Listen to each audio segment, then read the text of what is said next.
الهلال يرسل خطاب إلى مركز التحكيم الرياضي، مركز التحكيم الرياضي قبله، بخصوص قضية النصر والعروبة. قضية مين؟ النصر والعروبة. القضية هذه اللي ليها أكثر من 50 سنة. حرب البسوس لو أنها الآن خلصت والقضية الآن محلوها، وهي بسيطة وواضحة. يعني اللاعب هات لي خطاب إنه مو موظف. العروبة يقول ما عندي خطاب، أنا وقعت معه عقد احترافي. إذا النصر حق أعطوه، إذا ما له حق لا تعطونه. نطالب فقط بالعدل، وإنك مسؤول أمام الله سبحانه وتعالى.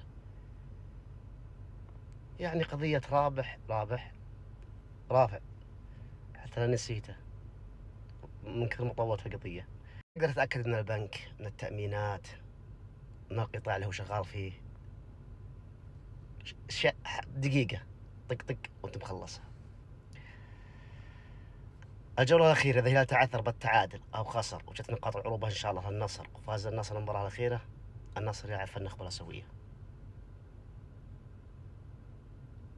لك الله يا نصر، اي والله لك الله يا نصر.